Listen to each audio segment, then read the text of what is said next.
안녕하세요. 미스터리 수사국입니다. 2009년 8월 13일 오전 7시 한 남성이 LA에서 강아지를 산책시키다가 쓰레기를 버리려고 합니다. 하지만 길가에 있는 쓰레기통을 열자마자 풍기는 이상한 냄새와 쓰레기통 안 여행 캐리어의 틈새로 흘러나온 정체불명의 붉은 액체에 깜짝 놀랐습니다. 캐리어 안에는 옷을 입지 않은 훼손된 여성의 몸이 들어있었습니다. 여자는 이상한 자세로 몸을 웅크리고 있으며 몸은 심하게 훼손되었습니다. 몇몇 부위가 없어졌는데 범인은 피해자의 신원을 감추려고 한 것 같았습니다. 법의학자의 조사 결과 피해자는 질식으로 숨졌으나 신원을 찾을 방법이 없었습니다. 하지만 다행히도 훼손된 여성의 신체에서 가슴 보형물을 발견했습니다. 그리고 이 발견은 사건의 큰 단서가 되었습니다. 보형물에는 일련 번호가 있었는데 번호를 통해 제조회사를 확인할 수 있고 보형물이 누구의 몸에 이식되었는지 추적할 수 있었습니다. 이렇게 경찰은 불과 이틀 만에 피해자의 신원을 파악하였고 현지의 유명 모델 28세의 자스민 피오레라는 걸 알게 되었습니다. 그녀의 본명은 자스민 라포르테이고 부모님이 이혼하여 8살 때부터 어머니와 함께 살았습니다. 그녀의 어머니 리사 라포르테는 아주 아름다웠는데 자스민은 어머니의 아름다움을 물려받아 남자들에게 인기가 많았습니다. 어린 자스민은 마릴린 먼로 같은 여자가 되는 걸 꿈꿔왔습니다. 자랄수록 완성형 몸매와 미모를 가진 자스민은 일부 모델 회사의 눈에 띄기 시작하여 캐스팅 제안을 받기 시작했습니다. 모델로 성공하고 유명세와 부를 얻을 생각에 취한 자스민이 선택한 첫 번째 광고는 수영복 모델이었습니다. 그녀가 찍은 수영복 화보는 다양한 잡지에서 발간되었고 이 화보를 계기로 두 번째 일로 보디페인팅 모델을 하게 되었습니다. 보디페인팅 모델은 알몸에 페인트 칠을 한 후 카지노나 정해진 장소를 활보하는 일이었습니다. 처음 자스민은 그 일을 부끄러워했지만 유명세를 위해 참고 견디다 금세 적응하여 왕성히 활동했습니다. 자스민은 뛰어난 외모와 몸매로 금방 인지도를 얻었습니다. 유명해지자 그녀는 예명이 필요하다고 생각하여 자스민 피오레로 예명을 지었습니다. 그 이름은 그녀에게 행운을 주어 활발히 활동했고 결국 드디어 미국 사회의 유명 인사들과도 인맥을 쌓아 친분을 유지하게 되었습니다. 그녀는 유명인들과 데이트를 하고 다양한 셀럽 파티에 참석하고 수영장 파티까지 참석하여 꿈꿔왔던 삶을 살기 시작했습니다. 그녀는 장작 10년 동안 아주 사치스러운 삶을 살았습니다. 하지만 그녀는 평생 모델 일을 할 수 없다는 걸 잘 알고 있었습니다. 결국 큰 결심 끝에 헬스장 사업을 하기 시작했으며 본인의 허영심을 충족시켜줄 수 있는 남자를 찾기 시작했습니다. 지난 10년 동안 그녀는 수많은 남자들을 본인의 매력에 빠지게 했습니다. 사교적인 성격의 자스민은 사람들과 불화 없이 잘 지냈습니다. 특히 남자들은 본인이 자스민과 매우 잘 어울린다고 착각했습니다. 하지만 사실은 자스민이 일부러 그들을 맞춰준 것이었습니다. 자스민은 만나던 남자들과 정식으로 사귀기도 했지만 가벼운 마음에 재는 중이었지 진심은 아니었습니다. 수많은 남자 중에 그녀가 진심으로 사랑하게 된 사람은 단 한 명뿐이었습니다. 바로 로버트 헤즈먼이었습니다. 자스민은 그를 소울메이트로 생각하며 수년 동안 깊은 관계를 유지해왔습니다. 두 사람은 우여곡절이 있어 한 번 이별했다 제외했지만 결국 큰 다툼 끝에 완전히 이별하게 되었습니다. 그리고 두 사람은 두 번 다시 재회할 생각이 전혀 없었습니다. 이후 자스민은 로버트를 잊기 위해 여러 남자와 데이트했었지만 전부 성에 차지 않았습니다. 2009년 3월 16일 저녁 자스민은 라스베거스의 한 카지노에서 캐나다에서 온 부동산 투자자인 라이언 젠킨스를 알게 되었습니다. 두 사람은 첫눈에 반하여 사귀게 되었으며 첫 만남 후 3일 만에 라스베가스의 한 교회에서 결혼식을 올렸습니다. 그들의 관계는 매우 낭만적이었습니다. 라이언은 자스민이 원하는 모든 품격을 갖췄을 뿐만 아니라 부자이기까지 했습니다. 흥미롭게도 라이언은 자스민을 만나기 전날에 백만장자를 원하는 메건이라는 리얼리티 쇼에 출연했습니다. 그 쇼에는 약 20명의 백만장자가 참여했습니다. 라이언은 20명의 참가자 중 한 명으로 최종 라운드에서 탈락하게 되었습니다. 쇼가 끝난 후 메건은 라이언에게 결혼에 대한 열망이 매우 강하다 라고 평가를 남겼습니다. 캐나다 국적의 라이언은 미국에서 사업을 전개하여 큰 성공을 거두었습니다. 그는 계속해서 미국에 머물며 사업을 이어가고 싶었지만 영주권을 받기가 쉽지 않았습니다. 가장 쉬운 방법은 미국 여성과 결혼하는 것이었습니다. 그는 자스민과 결혼한 후 바로 지역 부유층의 두 사람의 관계를 알리곤 부부 명의로 각종 공식적인 자리에 참석했습니다. 라이언은 아내를 위해 다양한 파티를 열어주곤 했습니다. 겉보기엔 훈훈하고 아름다운 커플이었습니다. 친구들조차 파티에서 손 좀 그만 잡으라며 닭살이 돋는다고 농담을 할 정도였습니다.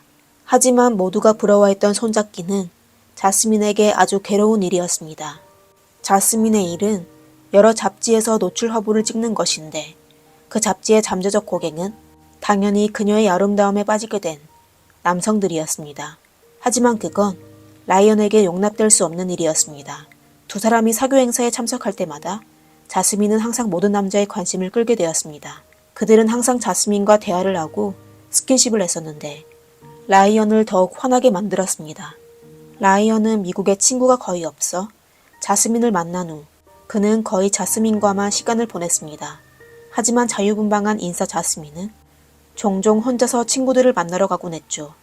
라이언이 가장 큰 불만을 가진 부분은 자스민이 전 남자친구들과 연락하며 심지어 사적인 데이트를 한다는 점이었습니다. 부부가 함께 파티에 참석하더라도 자스민은 여전히 다른 남자들과 친밀한 관계를 유지했습니다.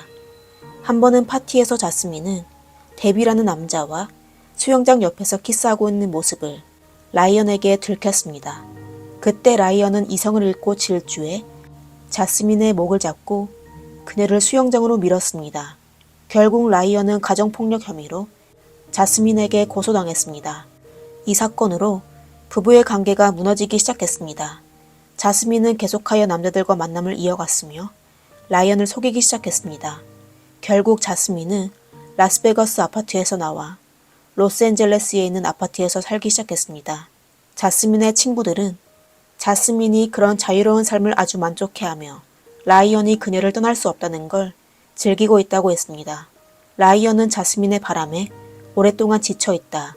자스민에게 복수하고자 맞바람을 피우기 시작했습니다.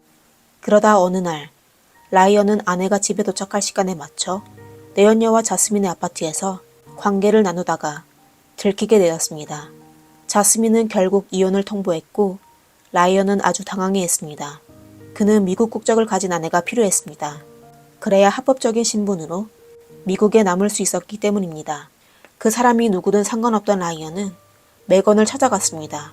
하지만 불과 6개월 만에 라이언의 상태는 메건을 놀라게 했습니다. 그 당시 라이언의 모습은 리얼리티 프로그램을 녹화할 때 의기양양한 젊은 부자와 전혀 다른 모습이었습니다. 메건은 망설임 없이 그를 거부했습니다. 자스민 또한 그가 없어도 될 존재라는 걸 느끼게 되었습니다. 그는 자스민의 마음을 되돌리기 위해 더 많은 돈이 필요하다고 느껴져 우리는 모두 돈을 사랑한다 라는 리얼리티 쇼를 녹화하기로 했습니다. 라이언의 계획은 최우수상을 받아 자스민에게 바쳐 화해를 하는 것이었지만 부유한 사업가로 알려진 라이언이 이런 리얼리티 쇼에 나가는 게 아주 의아해했습니다. 알고 보니 라이언은 자스민에게 매달 1만 달러를 용돈으로 주기로 했지만 계속하여 자신의 돈이 캐나다 계좌에 묵혀 있어 인출을 할 수 없다는 핑계를 하며 단 한 푼도 주지 않았습니다. 이에 자스민의 의심은 커졌습니다. 라이언은 사치스러운 파티를 열어주었지만 그녀에겐 돈 한 푼을 주지 않았습니다. 그녀는 점차 라이언이 거짓말쟁이라고 느껴지게 되었습니다. 남편이 리얼리티 쇼에 출연한다는 거에 대해 자스민은 최우수상을 받아 본인에게 줄 생각을 하다니 애쓰긴 하네라고 생각했습니다. 이렇게 그는 2009년에 리얼리티 쇼 녹화를 시작했고 쇼에서 그는 압도적인 모습으로 승리하여 자스민에게 상금을 선물로 주었습니다. 이때 그가 이전에 메건과 함께 녹화했던 리얼리티 쇼도 여러 플랫폼에서 방송되기 시작했습니다. 그의 유머는 그를 유명하게 만들었고 자스민을 만족시켰습니다. 이를 계기로 두 사람의 관계는 이전보다 훨씬 좋아졌으며 공식적으로 함께 있는 모습을 드러내기 시작했습니다. 2009년 8월 13일 자스민과 라이언은 셀럽 자격으로 미국 샌디에이고에서 열린 자선 포커 게임에 참석하게 되었습니다. 경기가 끝난 후 그들은 다른 손님들과 파티를 열고 호텔로 돌아와 즐기기로 계획하였습니다. 하지만 불과 이틀 만에 이상한 일이 일어났습니다. 라이언은 자스민의 친구들에게 문자를 보내며 자스민을 본 적이 있냐고 묻기 시작했습니다. 그는 그날 밤 만취한 본인을 자스민이 호텔로 데려간 후 혼자 떠났다고 말했습니다. 그는 자스민이 그를 화나게 하기 위해 숨었다며 그녀가 어디에 있는지 아는 사람이 있으면 알려달라고 하였습니다. 하지만 자스민을 본 사람이 아무도 없어 결국 라이언은 경찰에 실종 신고를 했습니다. 바로 그날 몇 마일 떨어진 LA에서 한 남자가 여행 캐리어를 발견했는데 바로 시작할 때 보여드린 그 장면입니다. 경찰은 라이언에게 연락하여 사건 조사에 협조해달라고 요청했지만 라이언은 바로 비자가 곧 만료되어 캐나다로 돌아가야 한다고 변명하며 거절했습니다. 1마일 정도 떨어진 숲에서 그녀가 평상시 운전한 흰색 벤츠를 발견하게 되었습니다. 차 안에는 다량의 증거물 외에 한 편의 편지도 있었습니다. 편지는 라이언이 자스민에게 쓴 것인데 그는 자스민과의 관계에 문제가 있음을 깨닫고 자스민에게 진심으로 사과한다는 내용이 적혀 있었습니다. 경찰은 목격자의 설명과 취득한 증거를 바탕으로 사건의 과정을 재현했습니다. 8월 13일, 두 사람은 함께 파티에 참석했습니다.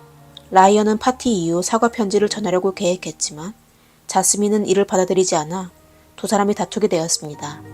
그들이 묵고 있던 샌디에이고 호텔의 CCTV 영상을 보면 새벽 2시 30분에 함께 방을 떠나 파티에 가려고 나섰습니다. 하지만 2시간 후 라이언은 혼자 돌아왔습니다. 그가 다시 등장했을 때 그는 객실의 전화기를 손에 들고 있었는데 행동이 아주 이상했습니다. 그는 얼음을 조금 들고 곧바로 방 안으로 들어갔는데 그동안 계속 객실 전화기를 들고 있었습니다. 그리고 자스민은 다시는 CCTV에 나타나지 않았습니다. 경찰은 부부가 돌아오는 길에 갈등이 생겼고 라이언이 그녀를 심하게 구타한 것으로 추측했습니다. 경찰이 호텔 뒷문에서 자스민의 흔적을 발견했는데 라이언은 아마도 뒷문을 통해 자스민을 방으로 다시 데려간 것 같았습니다. 그럼 그는 왜 얼음을 가져갔을까요? 범죄 심리학자는 그가 본인이 용서할 수 없는 범행을 저지른 걸 깨닫고 아내를 병원에 보내기 전에 고통을 덜어주기 위해 얼음 조각을 가져간 것으로 추측했습니다.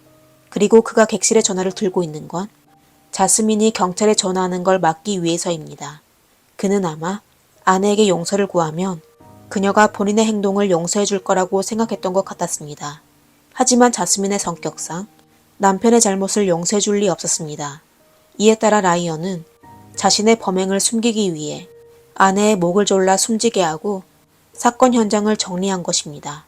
8월 19일, 한 목격자의 제보에 의해 라이언으로 의심되는 남자가 작은 보트를 BMW SUV에 매달고 운전하고 있다는 신고 접수를 받았습니다. 미국 국경과 걸프 경찰은 바로 해안선을 봉쇄했지만 그들이 도착했을 때 현장에는 BMW SUV 한 대와 보트를 고정하는 데 사용된 짚라인만 남아 있었습니다. 8월 23일 오전 11시 30분쯤 캐나다 브리티시 컬럼비아주에서 한 모텔 사장이 체크아웃 예정이었던 이호실을 확인하다 방 안에서 숨진 남성을 발견했다고 경찰에 신고했습니다. 확인 결과 바로 라이언이었습니다. 모텔 사장의 기억에 따르면 라이언은 금발머리 여자와 같이 체크인했습니다. 그리고 금발 여인은 라이언이 3일 동안 있을 비용을 미리 지불하고 떠났습니다. 나중에 그녀가 라이언의 누나 엘레나 젠킨스라는 걸 알게 되었는데 엘레나는 3일치 방값만 지불하여 3일차 정오가 되자 사장은 라이언이 체크아웃하지 않아 그를 찾아가게 된 것입니다. 노크에도 반응하지 않고 문이 잠겨있지 않은 걸 발견하여 문을 열고 들어갔는데 라이언이 숨진 채 있는 걸 발견하였습니다. 방에는 또 한 통의 편지가 있었는데 그가 자스민을 아주 사랑했고 자스민이 또 어떻게 그를 질투와 광기에 빠지게 만들었는지 상세히 적혀 있었습니다. 그러나 그는 자스민에게 일어난 일에 대해서는 아무 말도 하지 않았습니다. 경찰은 자스민의 문자 메시지 기록을 확인하여 그날 밤 그녀가 계속 전 남자친구인 로버트에게 문자를 보냈다는 사실을 발견했습니다. 문자 내용을 유추해보자면 그녀는 그날 밤 공포에 질려 있었으며 로버트에게 빨리 개인 비행기를 보내 본인을 데려달라고 예언하며 더 이상 라이언과 함께 있고 싶지 않다고 했습니다. 경찰은 그녀의 문자에 라이언이 자극을 받은 것으로 추측했습니다. 라이언은 사실 부자가 아닐 뿐만 아니라 그냥 빈털터리였습니다. 그가 자스민을 위해 열어준 파티 자금의 출처는 전부 그의 부모님 것이었습니다. 그렇게 돈을 탕진하자 그의 부모는 다시 그에게 돈을 주지 않았습니다. 그는 직업도 수입도 없는 열등감 덩어리였습니다. 자스민이 사귀던 전 남자친구들은 모두 부자였기 때문이었죠. 오늘의 사건은 여기까지입니다.